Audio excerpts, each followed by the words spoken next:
Que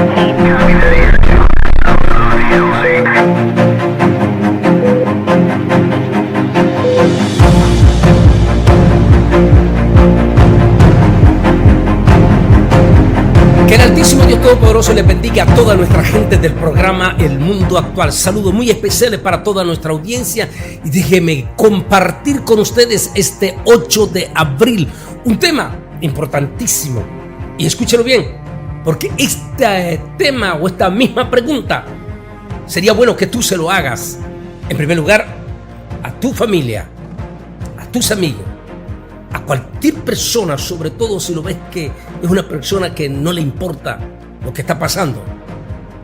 Sería bueno que le hagas esa pregunta. Este es el tema que queremos compartir con ustedes. ¿Qué precio pagarías por no morir? Súplicas de poderosos para que no lo dejen morir, ese subtítulo. Pero miremos el pasaje de la Biblia. No hay hombre que tenga potestad sobre el aliento de vida para poder conservarlo, ni potestad sobre el día de la muerte. Y no valen armas en tal guerra, ni la maldad librará al malvado. Eclesiastés 8:8. Qué palabra más profunda y extraordinaria la del sabio Salomón. No hay hombre que tenga potestad. Su dinero, su oro, su fama, su poder, no importa. No tiene potestad sobre su propia vida. Cuando se llega el momento, se llega el momento. Es por eso que vale la pena que analicemos este tema tan importante que de vez en cuando es importantísimo tocar. Algunas veces he dicho que todititas las iglesias evangélicas deberían por lo menos, unas 2 o 3 veces al año en sus iglesias hablar sobre la eternidad. No solamente del cielo, sino también sobre la verdad contundente del infierno. ¿Por qué? Porque los seres humanos tienen que ser confrontados. Tenemos que hacerlo, definitivamente. Porque a la iglesia sencillamente no se va simplemente para ser un lugar de entretenimiento, para sentirse bien. Pues entonces, ¿para qué dejaste la iglesia católica? Si eso, cada domingo tú ibas y escuchabas ese discurso bien light del sacerdote y te santiguaba y salías tranquilo ya a tomar, a beber, a emborracharte y a regresar el otro domingo a golpearte el pecho. No. Si la iglesia evangélica tiene el mismo sentimiento, entonces mejor no se llamen iglesia evangélica. La iglesia evangélica debe de ser una puerta de salvación. ¿Qué quiere decir? Que no es simplemente que la gente vaya para que se sientan bien, como exactamente lo hacen los católicos o los musulmanes cuando van a la mezquita, sino que a la iglesia es para ser confrontado con su propia vida y saber que tienen que tener un cambio en su actitud, en su proceder y prepararse para la eternidad. Siempre no debemos de olvidar el caso de Nicodemo, extraordinario personaje en la historia de la Biblia. Si ustedes supieran lo que significaba para un fariseo miembro de los 70, el sacrificio que ellos tenían que hacer, ayunar 3 veces de por vida, por semana, cumplir con todos los requisitos de la ley, tener una vida intachable como religioso, extraordinario. Aparte de eso, la historia dice que Nicodemo era un hombre bueno, pero cuando se enfrentó a Jesús, Jesús le dijo: te es necesario nacer de nuevo. Es decir, a la iglesia, las iglesias evangélicas tienen que ser no solamente para hacer que la gente se sienta bien, tranquila, que les estén sobando, no, sino para que el ser humano que va a la iglesia sea confrontado con una ineludible verdad: la eternidad. Porque no importa quién seas, blanco, negro, colorado, amarillo, quien quiera que sea, tarde o temprano vas a tener que morir. Nunca se me olvida el testimonio de un hermano que lo conocí en el 2012, 13, en Oaxaca. Él fue uno del equipo que fueron a recogerme al aeropuerto y es un cantante. Me dijo esta palabra, hermano Bolaines, me dijo, yo pedí al grupo de pastores que me permitieran venir para saludarlo y hablar con usted, porque quiero compartirle este testimonio, me dijo allí en el hotel. Me dijo, yo era un cantante de los favoritos para los grupos de encuentro y cada año, entre comillas, me dijo, tenía el privilegio de ir a cantar a la iglesia del señor Carlos Luna. Pero un día, dijo, a las 2 de la mañana yo tuve un cardíaco. Yo salí de mi cuerpo. Y cuando estaba viendo cómo los médicos trataban de salvar mi cuerpo en el hospital, dijo, de momento, dijo, vinieron dos seres espeluznantes, me dijo. Y me dijeron, tu tiempo se terminó. Y ahora vas con nosotros. Ese es un momento, me dijo el cantante, terrible, me dijo, terrible. En ese momento me dijo, todo se me vino abajo. De momento, dijo, yo supliqué y dije, Dios, dame una última oportunidad. Y en ese momento, dijo, apareció un ser angelical y reprendió a los 2 seres siniestros que estaban agarrándome. Y me dijo el ser angelical, tienes una última oportunidad. Aprovéchala. Y me tocó, dijo, y en ese momento, ¡pum!, regresé a mi cuerpo. Me dijo el cantante, desde ahora ya no me importa ya los encuentros, ni mucho menos ir a Guatemala. De hecho, en el momento que comencé a hablar directamente de la eternidad y de confrontación, de la muerte y de la realidad, dijo, ya no me invitan en ninguno de estos lugares, pero no me importa, me dijo. Voy a aprovechar el último tiempo que me queda. Por eso es importantísimo que a veces en nuestras iglesias hablemos de estos temas de realidad, de esas almas que van a la iglesia, confrontarla. ¿Cuál es su condición espiritual de ellos? ¿Han tenido un encuentro personal total y absolutamente con Jesucristo? ¿Están preparados para morir? ¿Por qué? Porque nos guste o no nos guste, nos vamos a tener que hacer. El ser humano no venimos para quedarnos eternamente aquí. La pregunta es, ¿estás preparado para irte? Porque no importa el poder que tengas, no puedes evitarlo. Es por eso que pusimos el tema, ¿qué precio pagarías tú para no morir? Déjeme hablar de 4 personajes, 4 de las multitudes que hay en la historia humana. El primero que voy a hablar se llamó Yasser Arafat. Fue el líder del movimiento palestino en Israel. Este hombre que se convirtió en el activista principal y que su especialidad fue organizar, orquestar con el financiamiento de Irán múltiples de atentados terroristas contra niños, contra ancianos, contra la población civil de Israel. Ese hombre que no se sació en asesinar toda clase de seres humanos.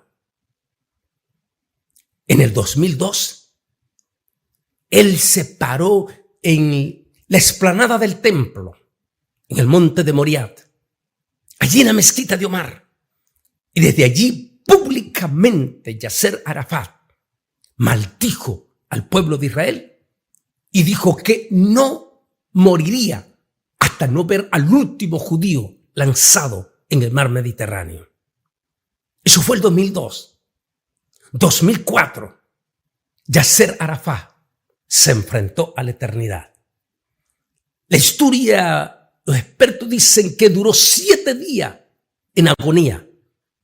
Los primeros 3 días fueron terribles, de tal magnitud que de allí, del lado en el que ellos hoy en día le llaman Palestina, lo sacaron y lo llevaron a París con médicos especiales en los últimos 4 días para tratar de salvarle la vida. Parientes cercanos a él y personas como escolta dieron testimonio.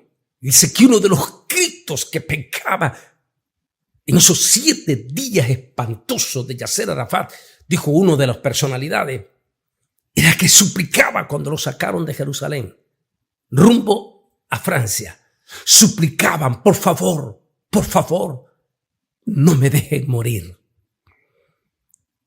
La historia, el experto que habló en una entrevista que dio después, dice que ni sus mismos familiares en Francia, su esposa principal e hijo, ninguno de ellos nos podía aguantar estar en los últimos 4 días al lado de él por los gritos desesperados que pegaba Yasser Arafat, suplicando que no lo dejaran morir. Finalmente, no pudo evitar su muerte.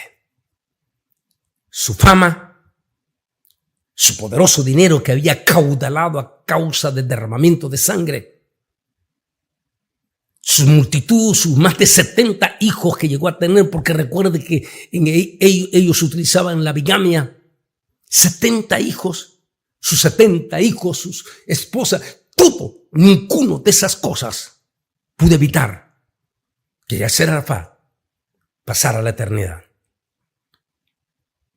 El siguiente hombre también fue famoso. Su nombre fue Saddam Hussein. Llegó a ser el hombre sumamente poderoso de toda una poderosa nación en aquel momento llamado Irak.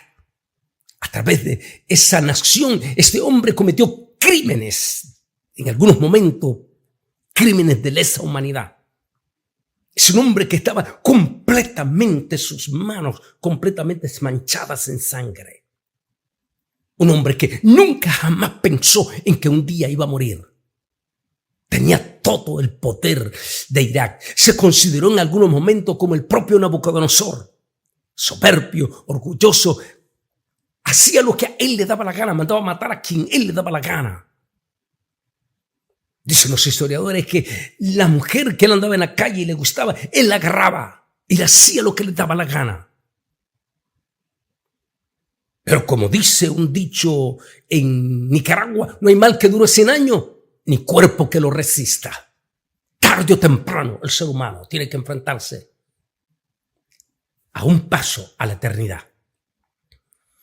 Finalmente, con la invasión que llevó a cabo Estados Unidos a Irak, finalmente Saddam Hussein cayó, fue llevado a los tribunales y fue sentenciado a la muerte.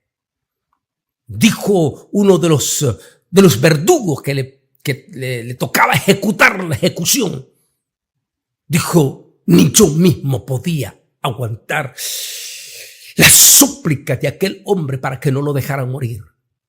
En sus últimos momentos, cuando se lleva a la ejecución, dijo, los gritos y la mirada de Saddam Hussein eran estremecedores.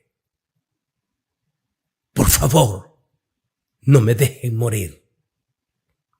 No quiero morir. Y pegó el grito en su último respiro. ¿Qué precios pagaría para evitar la muerte? Otro hombre, personaje de los que estoy compartiendo para que sepan que no importa quién sea. Y esto va para los mismos evangélicos.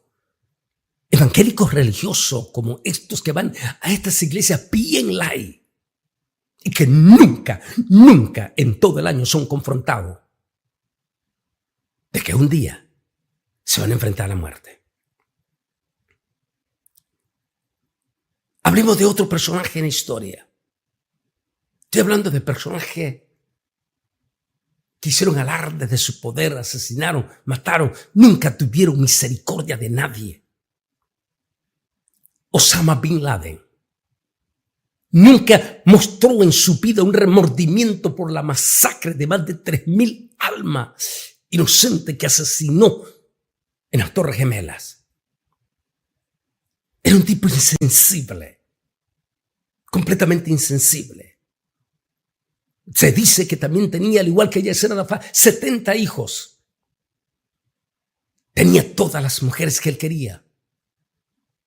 Era rico, millonario. Pero llegó el momento. Escuchábamos el testimonio del comando que lo ejecutó. Uno de ellos era de origen hispano, que hasta escribió un libro, y él dice que él estuvo presente en el momento en que aquel hombre se arrodillaba, de rodilla, pegando gritos como a unos 20, 25 metros los soldados, y gritaba: soy Bin Laden, no me maten, no me maten. Y aquel hombre, que en su vida de soberbia, de poder, de dinero, de fama y de crueldad, nunca tuvo piedad de un ser humano, ni mucho menos remordimiento por las más de 3,000 almas que mató en las Torres Gemelas, ahora pegaba gritos de rodilla, suplicando: por favor, no me maten. Y así pasó en el 2011 Bin Laden a la eternidad. Pero ¿por qué no mencionar otro personaje también en la historia? Y esto es muy importante y quiero hacer un paréntesis aquí. Porque en cierta ocasión, en un evento, vino un pastor venezolano y dijo en ese evento que a él le constaba que el entonces presidente Hugo Chávez, antes de morir, le pidió a él que fuera para orar para su salvación. Ese es el testimonio de ese pastor. El gran problema de todo esto es que en aquel momento que vamos a hablar de Hugo Chávez, no parecía haber tenido un encuentro con Cristo. Vamos a hablar de esa historia porque es una historia que vale la pena tocar. Porque es una historia donde múltiples de personas de América Latina, incluyendo el presidente de Colombia, deberían de tener en cuenta que quienes maldicen a Israel no solamente son malditos, sino que sentencian sus propios días de su vida, como le pasó a Yasser Arafat. Y esto me llama la atención, porque en el 2011 Hugo Chávez maldijo públicamente al pueblo de Israel. Lo dijo con estas palabras porque saqué un estudio, aunque no estaba tan súper popular las redes sociales en aquel entonces. El estudio que saqué se volvió viral, hasta gobernantes lo vieron, porque fue el primero, el único que saqué aquel estudio, donde le decía: señor Hugo Chávez, con lo que acabas de hacer te has sentenciado a ti mismo a morir. Y efectivamente, 2 años después, Hugo Chávez murió cuando él dijo: desde lo más profundo de mi alma y desde mis propias entrañas, maldito sea el pueblo de Israel. 2 años después, Hugo Chávez murió exactamente con un cáncer en sus entrañas. Mire qué interesante. En sus entrañas. Yo recuerdo que hice ese estudio. De la misma manera, allí mismo vas a morir en eso. Interesante, porque todos fuimos testigos cuando el avión que los sacó a Hugo Chávez en su viaje sin retorno hacia Cuba, donde él suplicaba a grito: no me dejen ir a Cuba, no me dejen morir, porque él sabía que se iba a Cuba. No olvidemos quién era Fidel Castro. Algunos dicen que era un sacerdote del mundo de las tinieblas. Así es que Hugo Chávez sabía exactamente que si iba a Cuba, no había retorno. Todos vimos en las noticias cuando él pegaba gritos: por favor, Hugo Chávez, por favor, no me dejen morir. Pero, ¿qué es de la palabra de este pastor de origen venezolano? Es interesante hacer un análisis. Y disculpe que tenga que utilizar este ejemplo. Sucedió allá en Torreón y Palacio Gómez. Allí, en ese estado que recién acabo de estar hace unas semanas atrás. Allí todos los pastores, en especial el pastor Grijalva, tiene testimonios contundentes de esto que voy a decir. La primera vez que fui a Torreón, era un seminario en un hotel allí, y allí estaba lleno de pastores. En ese momento estaba pero como calentura el asunto de los misteriosos encuentros. El tema que hablé, la verdad oculta detrás del G12. Cuando terminó mi ponencia, a eso de las 10 de la mañana, mientras entraba otro pastor, yo me salí a la sala y se vinieron 4 pastores. Uno de ellos era el arzobispo de la Iglesia de la Fe en Cristo Jesús.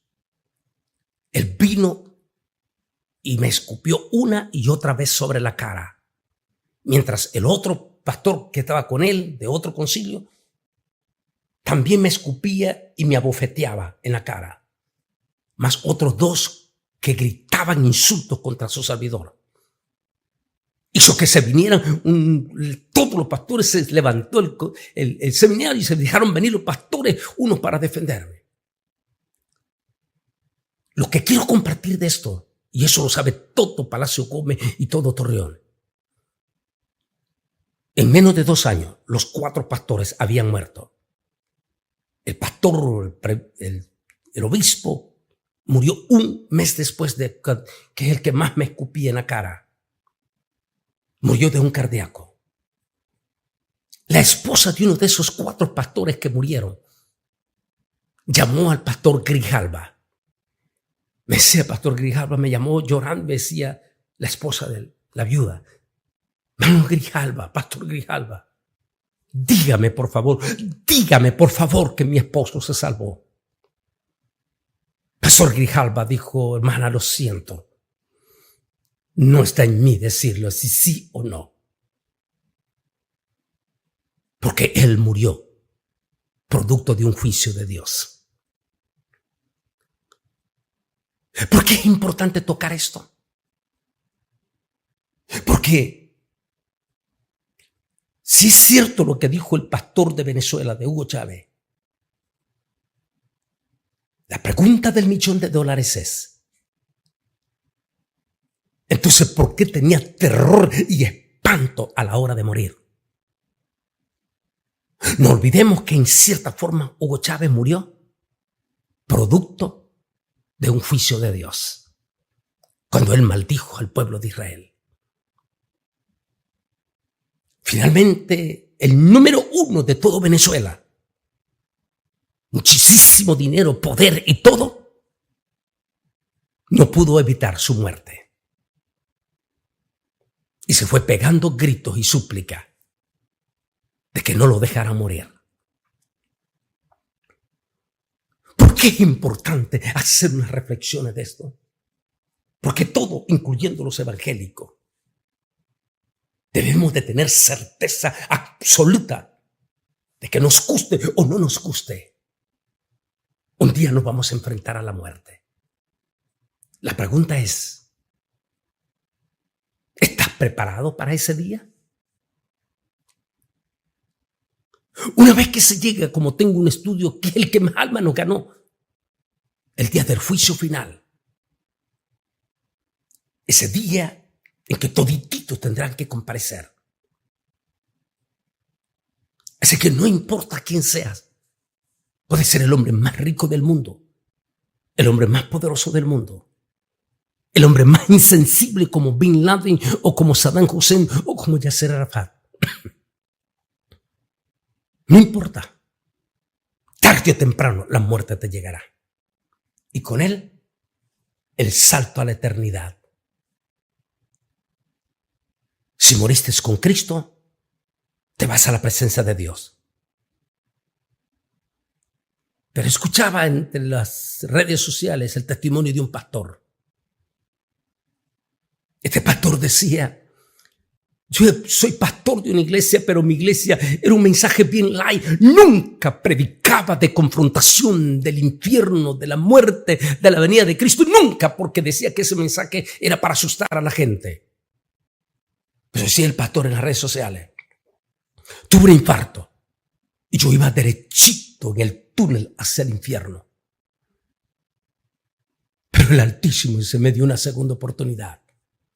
Y ahora no me importa los que se quieren quedar en la iglesia, pero voy a predicar en mi segunda oportunidad de vida. Voy a predicar, uno, para que el Cristo Jesús sea el exaltado y el glorificado en la iglesia. Número dos, confrontar a los seres humanos de que tienen que cambiar de dirección de su comportamiento y que tienen que estar seguro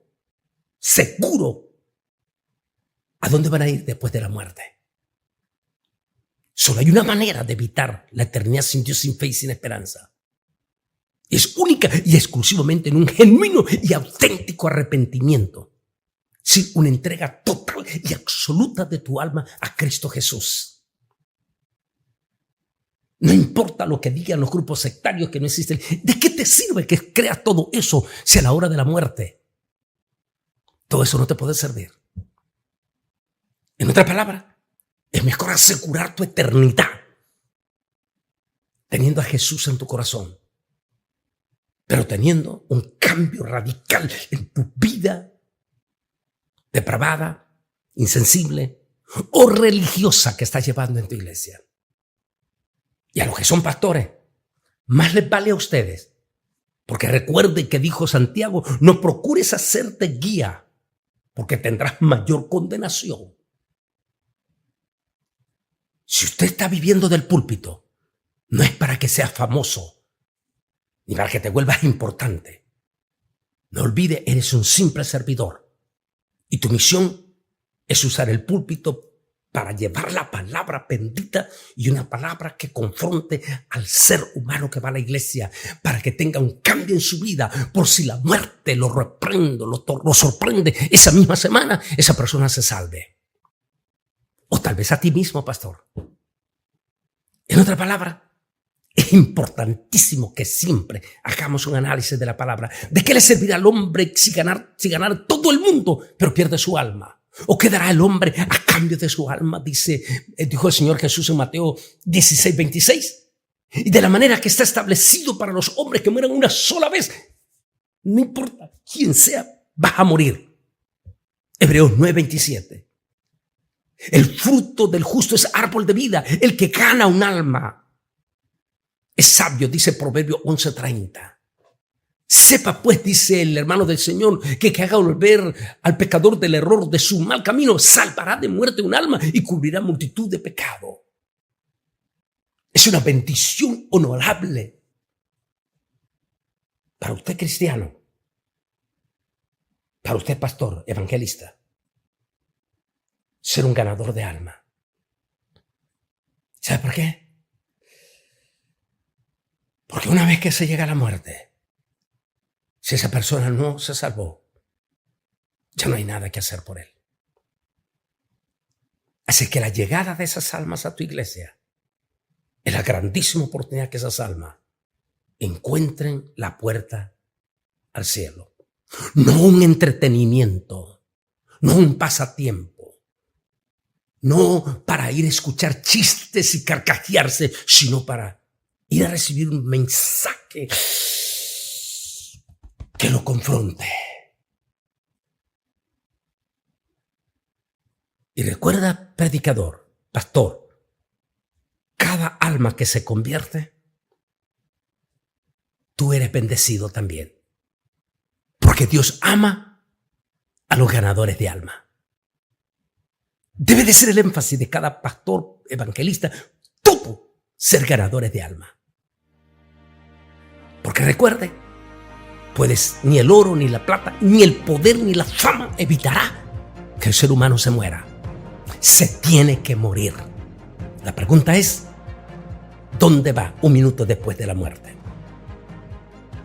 Por favor, como ministros, como predicadores, convirtámonos en seres que vamos a ministrar esa palabra para llevar las almas a Cristo Jesús. Única forma de salvación en Cristo Jesús. Que Dios les bendiga.